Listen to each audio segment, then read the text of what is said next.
Hello, Star Wars fans. My name is Clint from Star Wars Daily, and I'm joined here today with Erikel from Punch a Chewie Press. Hello there. And welcome to another episode of Talking Mando. Yes. This week's episode, we saw Mando travel to Tython with Grogu to seek out a Jedi on the Seeing Stone. And let's hop right into it. Let's do it.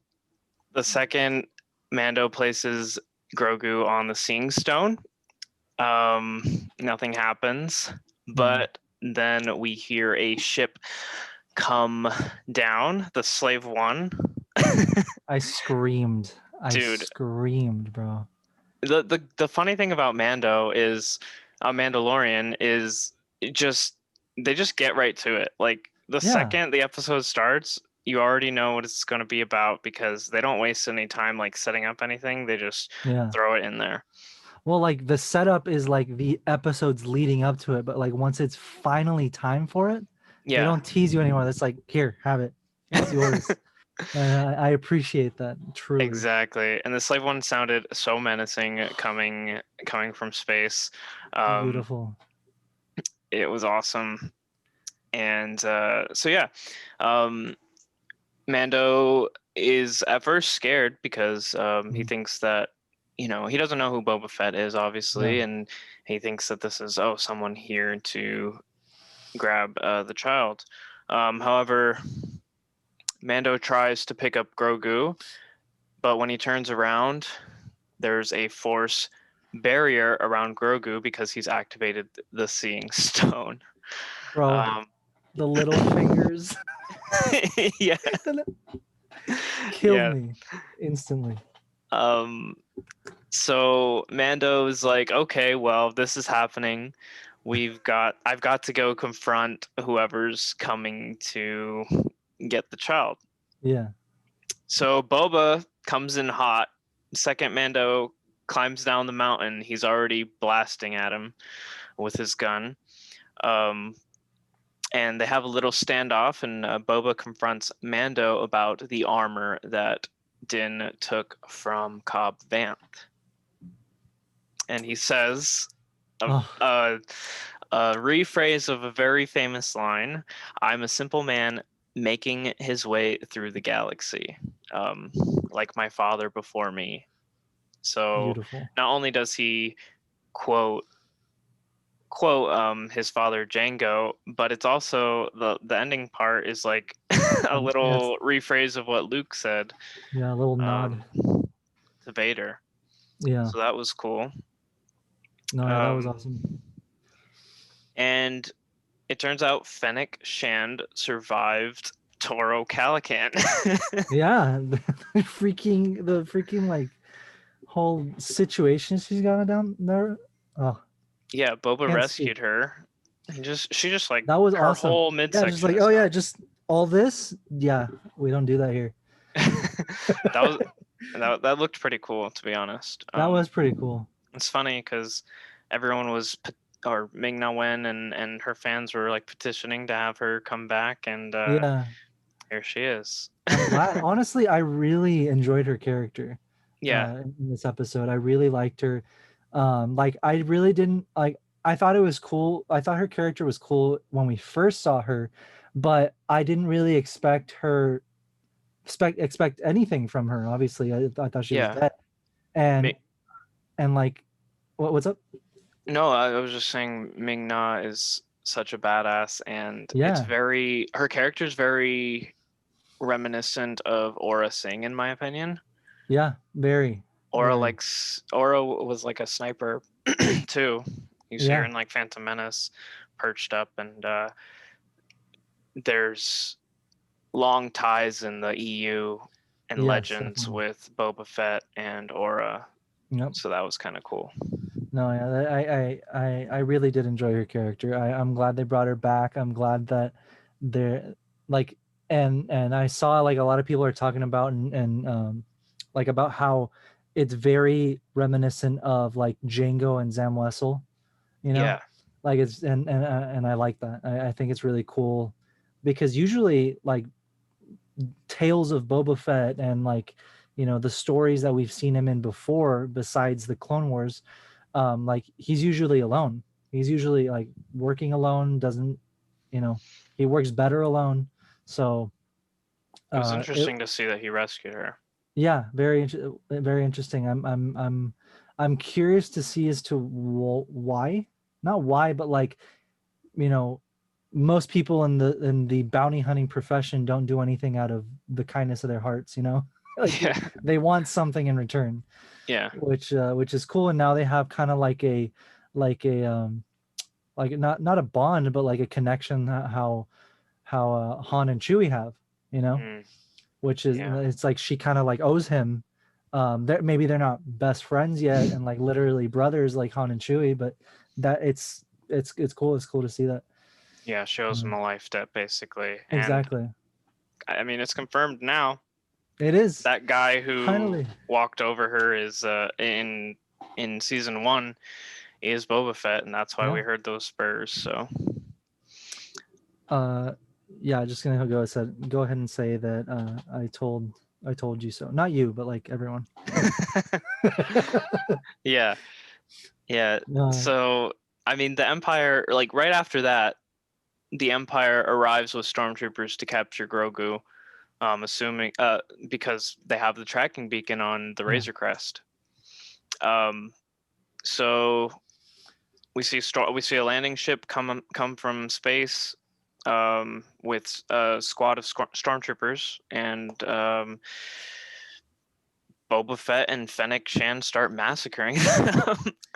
Yeah.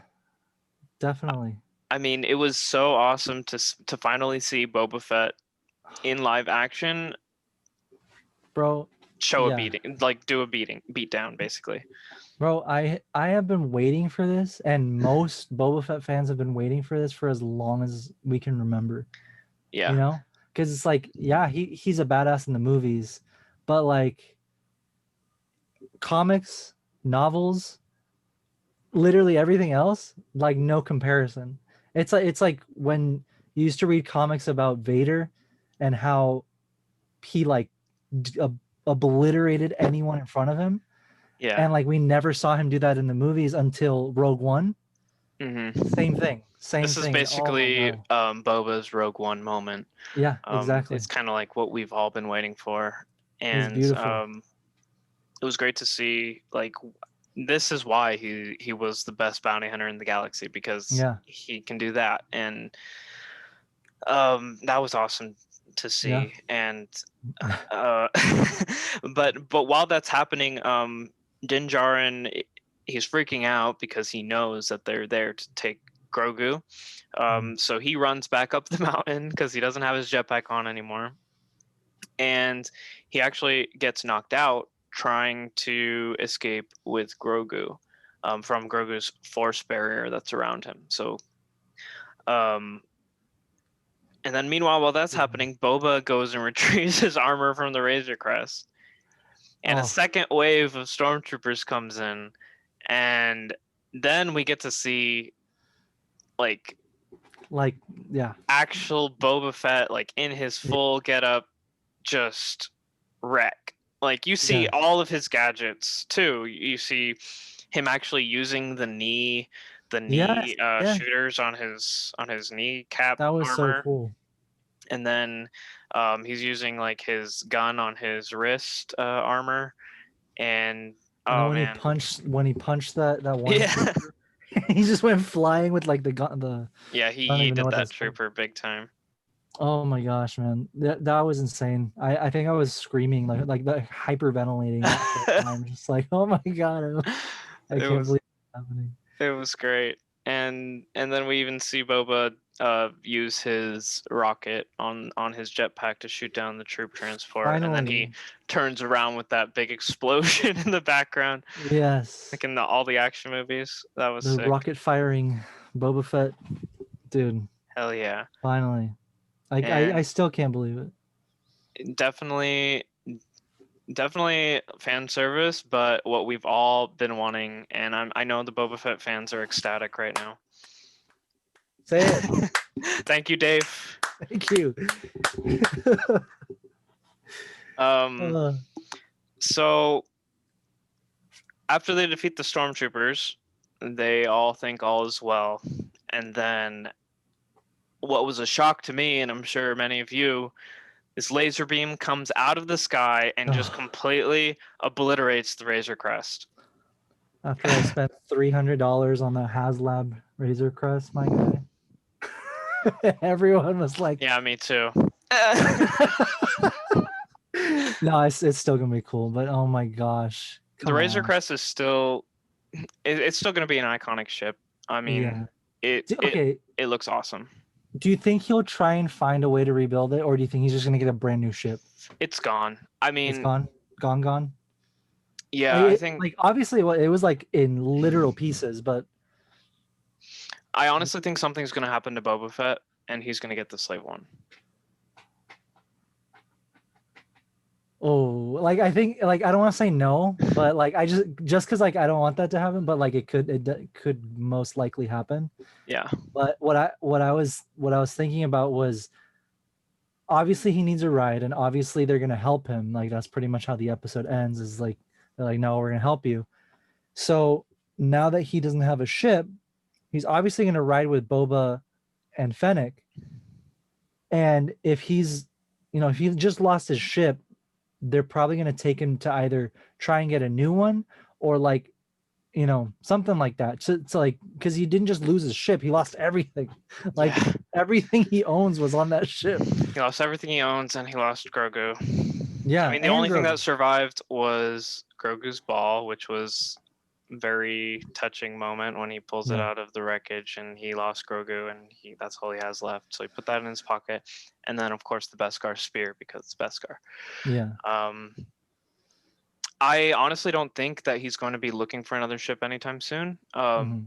As we just talked about, Boba agreed. Boba and Fennec agreed to protect the child as long as Boba would get his armor back.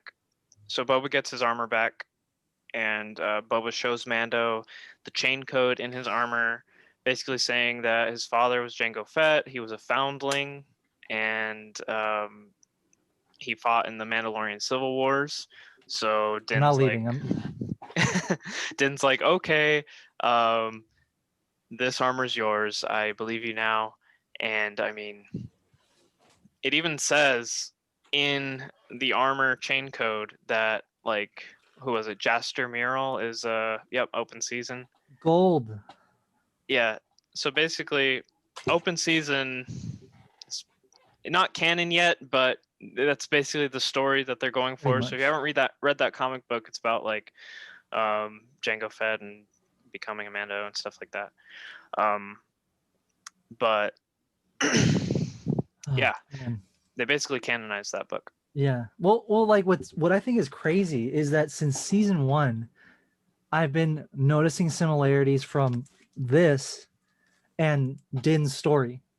Because if you pay attention to it, especially now that it's officially canon, Din's backstory and Jango Fett's backstory are practically the same.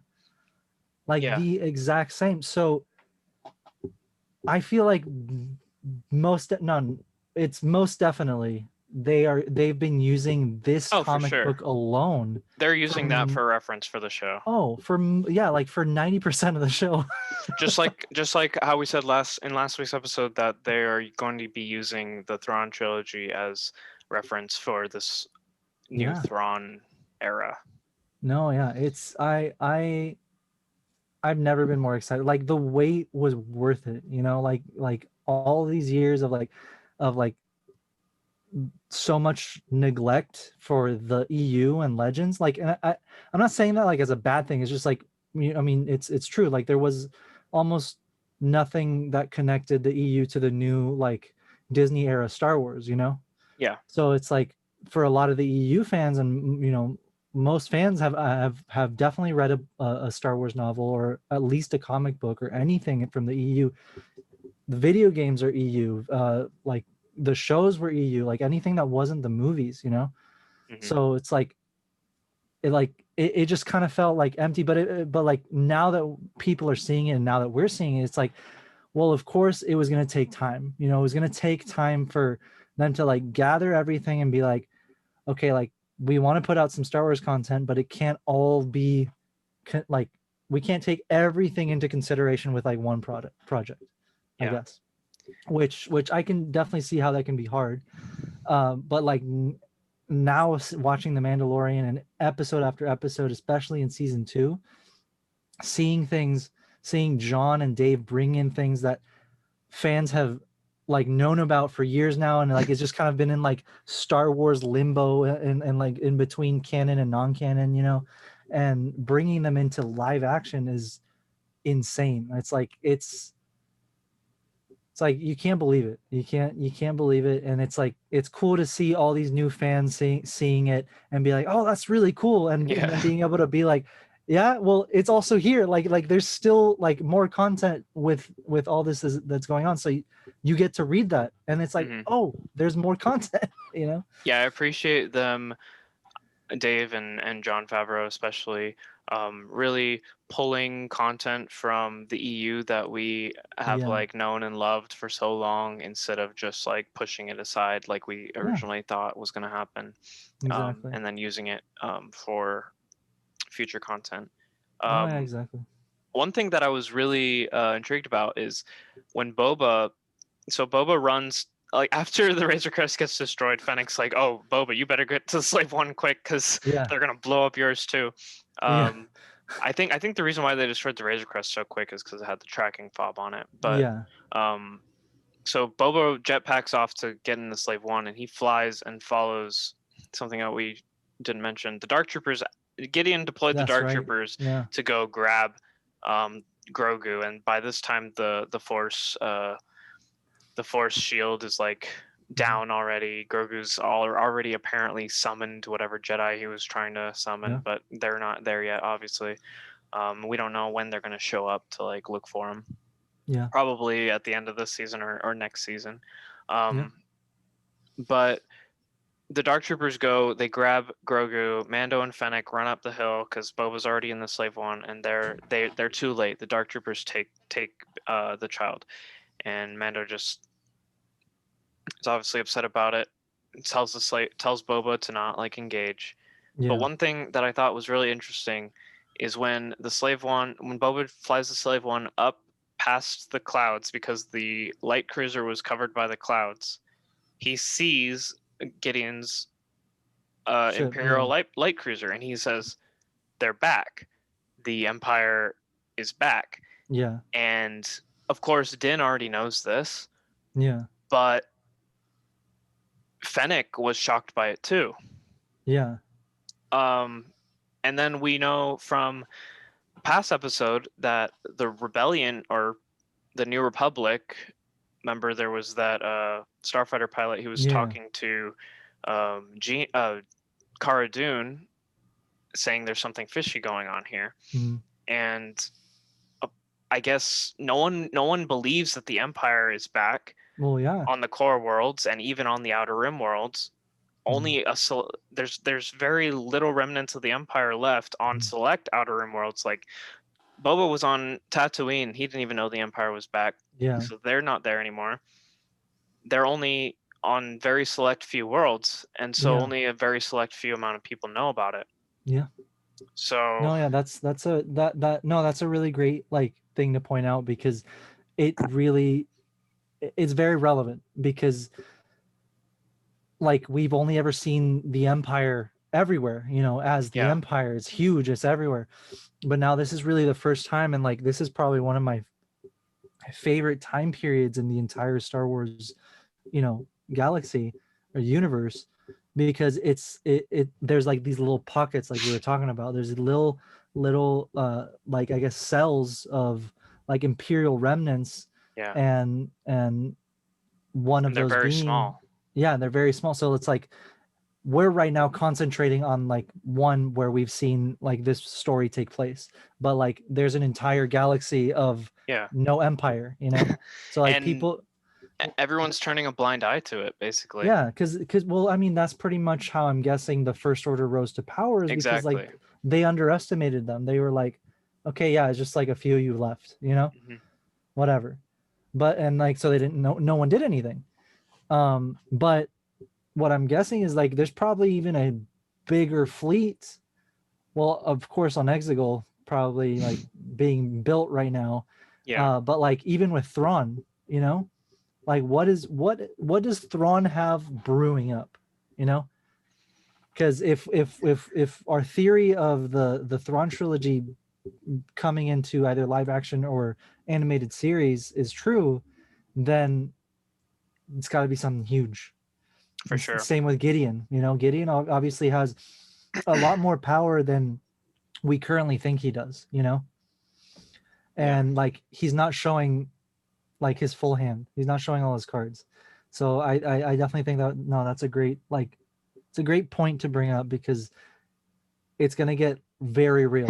Like it's gonna get very real and very Yeah. intense. And So I I'm don't excited. think that we will see the New Republic take it seriously at all because, Well, no, I mean, we already know what happens. The First Order rises to power. yeah, And although they're hunting like remnant Imperial cells, like, I don't think they really believe that, they're trying to make a comeback or anything. yeah, So I think we're only going to see like these small like groups like Mando's crew like really fight the remnants of the Empire. yeah. And No, another thing I noticed is Boba Fett's had his Slave One all this time.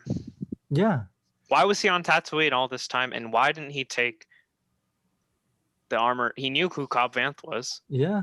Why didn't he take the armor from Cobb Well, earlier? maybe he was. I honestly, I feel like it's just he was trying to like not rest but like recover, you know, and like he didn't have his armor. He probably had it. Probably took him a while to get out of the Sarlacc first, you know. Like he was definitely in the Sarlacc for quite some time, only staying alive because it was feeding on him. Yeah, you can see like on the back of his head, he has like Yeah, dude, he's got some scarring. It scarring. almost looks like acid from the Yeah, Sarlacc's stomach, acid burns, like something like that. yeah, Um, so yeah, he was left for dead, like you said, and he had yeah. to either someone rescued him Well, in the or EU, Dengar rescues him. yeah. Like he's like not rescues him, but like he finds him and like pretty much nurses him back to life. And we know Dengar's still alive because he was in Rise of Skywalker. Yes.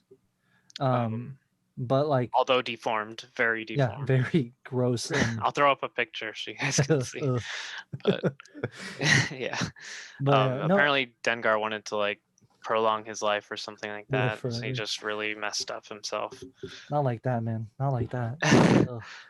But Yeah, no, yeah, I'm excited to. I'm very excited to find out like the story of how Boba gets out of this time, you know, in canon. I'm excited to see that. I'm guessing it has something to do with the crate dragon eating the Sarlacc. Um, mm, yeah, but we'll see. I mean, we'll see if some Jawas found him because they found his armor, yeah, you that's know. true.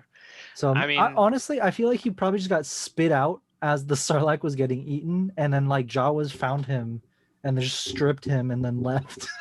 uh, I yeah, probably. I wouldn't be surprised. And I guess it makes sense why he wouldn't go and grab his armor back from Cobb Vanth because Cobb is fairly capable fighter, and with that armor and that technology, he probably could have bested Boba being armorless. So Yeah, exactly. So you're probably just waiting for the perfect opportunity to either take it from him or just how we saw like someone like a Mandalorian took it and he just went and was like, "Can I have my armor back, please?" yeah, that was funny because normally you would have thought that Boba Fett's such an angry person. Like Yeah. as a child, he was very angry and bitter all the time. Yeah.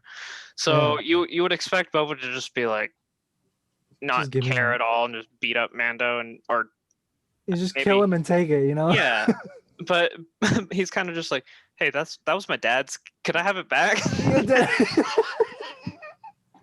I loved it. It was so like it was so pure and just but like very straight to the point. Like, okay, can I have my armor? It was awesome. But Yeah, I'm glad because like I really didn't want to see them fight, you know, like because I love them both. yeah, But I was there for it either way. I was like, if they fight, they fight. But um I'm glad they didn't, because I was like, okay, this is awesome, because now we're gonna see them fight together, you know. Yeah. I know it's gonna be so cool. And like we see Boba Fett also say like my allegiance is to no one. So if you go back, like he's a bounty hunter. Like at Yeah, his core, he's not bad, he's not good. He's just no, in it for himself. So like exactly. in the original trilogy when he's working with the Empire, he's just doing it for the money. Yeah, Like there's no hard feelings. that's how I've always seen it, you know. Yeah. And now he may have a personal grudge against Han, but That's true. but back then it was just a contract, you know. And if he's gonna get paid by the Empire and Jabba at very high prices to catch this guy, of course he's gonna do it. He's a bounty hunter. Yeah. So I mean, it's like Mando in season one, the very first episode, we see him like go and capture that blue guy. But yeah, then in season two, he's totally chill with the blue guy because he was just doing his job. yeah. Um, Now, like you said, Boba has a history with Han and probably doesn't like him anyways, because Han never keeps his word, and bounty hunters are all about keeping their word. Yeah, Um, so yeah, that was another interesting thing I noticed. yeah. No, yeah. I've always enjoyed Boba's character, because precisely because of like the code that he follows, you know, like Yeah, the like, if I get paid for a job, it's getting done. It doesn't matter if you're offering me double, triple, or 10 times what they're paying me. It's about my reputation, you know. yeah, So and I've even like playing older, like Star Wars: The Old Republic and stuff, like my bounty hunter character. Like every dialogue moment, I'm like, what would Boba say? I'm sitting here like, what would he do? yeah, and just like you said, I mean, now Boba and Fennec are in debt to Mando to return Grogu, Yeah, because Mando held up his end of the bargain and gave Boba his armor back. Um, yeah, so now Boba Fett, Din Djarin, and Fennec are a three-man team, which is freaking awesome already. And they're headed to Navarro in the Slave One to speak with Cara Dune, who's now a Marshal of the New Republic. She shows the badge from that episode she was in earlier this season, and she helps Mando locate Mayfeld, Bill Burr's character, yeah. the sharpshooter from season one. So Mando's looking to put together a team Th- to hunt down Gideon. Um, so who knows if we'll yeah, just see Bill Burr's character return, or if we'll see the Twi'lek and the Deveronian guy return as well, and they just have this group of bounty hunters just go after the Empire. it's gonna be so cool, man. Oh my gosh, bounty hunters were my favorite thing growing up. Like, always, like, I mean, you know this. And Yeah, seeing like a group of bounty hunters in action, like I've always like, anytime I had the opportunity to, like, if I was playing a game or whatever, to have like the bounty hunters to get like Boba Fett, IG-88, Boss, like all of them together, I always did it, you know. So now seeing it, like, obviously it's not going to be the originals, or maybe, ooh, maybe, you know, maybe yeah, we see Bosk. that would be cool to see Bossk, Dengar, and who Yeah, knows if IG-88's still around, Zuckuss, could be Forlon. cool. We know Boba messed up IG-88, like on his way to taking Han to Jabba, but I mean, since there's a bunch of them, who know, like, well, it's totally possible we could see him. Yeah, and I mean, just like Mando's trying to find members to crew up Yeah, with, Boba could be too. exactly. No, yeah, I think it's definitely possible. And I don't know if you remember, if I'm remembering this correctly, but I'm pretty sure there was a rumor that Bosk was going to be in season one, like back way before season one even came out. So I don't that remember could, that rumor, but that would be awesome. yeah. So I really hope so, because that would, yeah. Imagine seeing Bosk like in live, like I actually live mean, action, but like doing the shit he did in Clone Wars, you know? we've already seen Trandoshans in season one because Yeah, remember yeah, the yeah. three jumped him. Maybe that's where that rumor came from. But how Oh awesome yeah, would it be if probably. they just brought Bosk That would be in so for cool. season two, Oh, or season three? Yeah, And either way.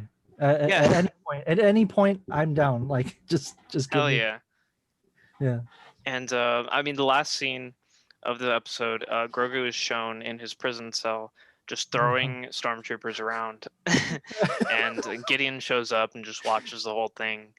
Oh my Yoda god. just beats them up. I mean, baby, Grogu just beats them up, and then Gideon's just like, all right, stun the little dude. He like says a few things to him, just torments the poor child, and then Yeah. um, he's like, contact Dr. Pershing and let him know that we have our donor, whatever the donor is for. Maybe Palpatine clones or something else that we just don't know yet. But Yeah.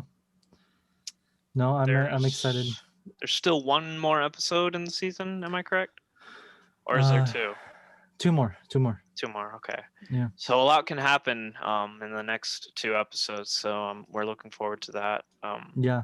It's gonna be A awesome. lot has happened in just these like, I mean, something crazy has happened in like every single episode this season. So Yeah. They had like every episode. I think I say this on every episode of Talking Mando, but every episode of The Mandalorian, it like gradually gets better, and every episode I'm like, that was my favorite. oh yeah, it just keeps setting up more and more, and just keeps Yeah. getting us more and more excited for every episode. But yeah, Yeah. guys, thank you for watching this week's episode of Talking Mando. Yes. Thank you. We loved this episode of The Mandalorian, and happy that you guys could join us. Please be sure to subscribe to the channel to get notified for the latest episodes of Talking Mando. We are releasing these on Mondays now, Mando Monday. So yeah, and I believe Punch and Chewie Press has a new pin drop. Yes, coming very soon. So check out their website and follow them on their socials at Yes, Punch and Chewie Instagram, Press. TikTok, and YouTube, all Punch and Chewie Press. And you can find me at Star Wars Daily on Instagram. All right. Bye. Bye, guys.